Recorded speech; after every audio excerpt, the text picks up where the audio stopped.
नमस्कार दोस्तों, आप देख रहे हैं इस वक्त मिस्टर स्मार्ट क्लास में आपका स्वागत है।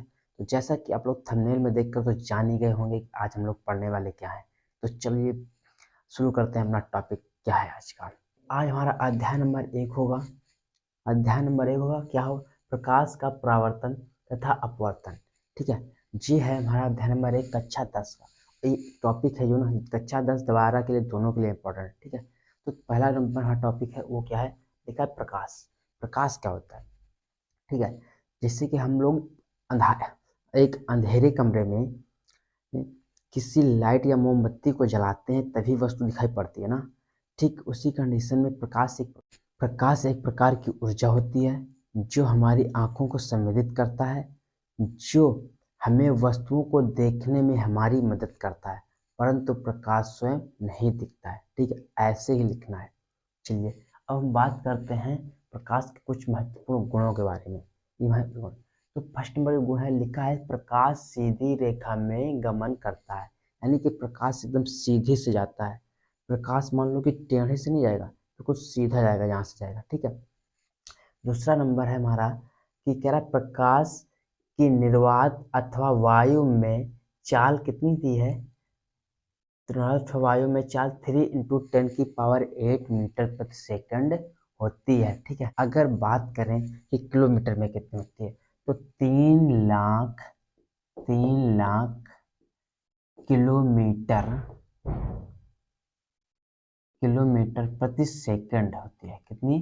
3 लाख किलोमीटर प्रति सेकंड होती है। ठीक है, अब हम बात करें तीसरे नंबर गुण की, तो लिखा प्रकाश विद्युत चुम्बकीय तरंगों के रूप में भी चलता है। कैसे? प्रकाश विद्युत चुम्बकीय तरंगों के रूप में भी गमन करता है। ठीक, अब अगर हम बात करें प्रकाश का परावर्तन, लिखा है प्रकाश का परावर्तन क्या होता है। ठीक, तो प्रकाश जिससे कि मान लो किसी चिकना, मान कोई शीशा है, किसी शीशे पर जब प्रकाश पड़ता है, मान लो कि ये वहाँ शीशा है, इस पे जब प्रकाश से गिरा तो ठीक उसी माध्यम में पुनः वापस लौट जाता है। प्रकाश के इसी घटना को हम प्रकाश का परावर्तन कहते हैं। ठीक है, तो क्या लिखेंगे?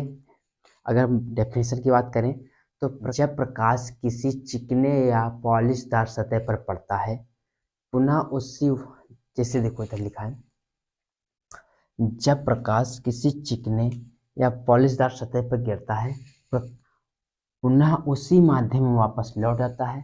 प्रकाश की इस घटना को प्रकाश का परावर्तन कहते हैं। ठीक, क्लियर?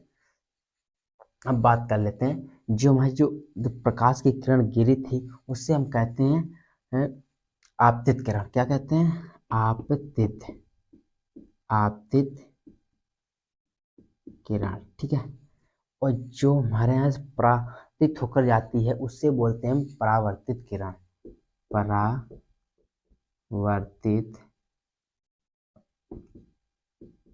किरण। ठीक, अब बात कर लेते हैं, इसके बीच में हम एक अभिलंब खींच देते हैं। ठीक, क्या अभिलंब खींचते हैं, इसे बोलते हैं अभिलंब।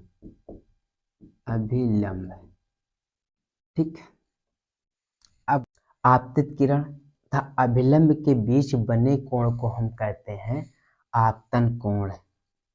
आपतन कोण, जिसे हम आई से प्रदर्शित करते हैं। ठीक, तथा परावर्तित किरण और अभिलंब के बीच के कोण को हम कहते हैं परावर्तन कोण। परावर्तन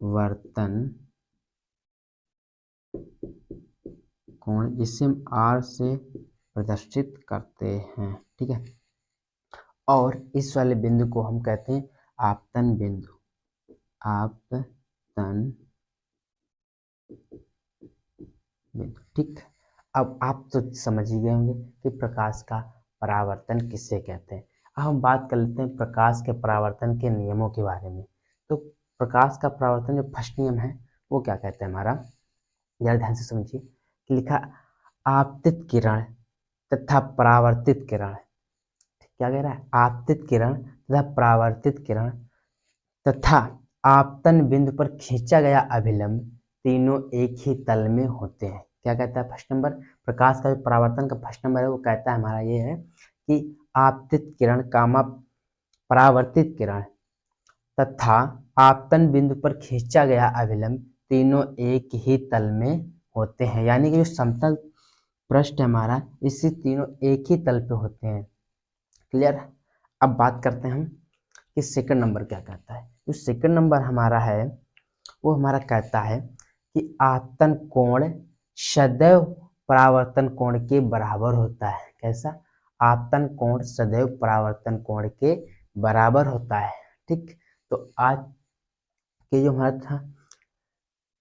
था टॉपिक वो तो आज खत्म हो गया। ये हमारा पार्ट 1 था। क्या? पार्ट 1।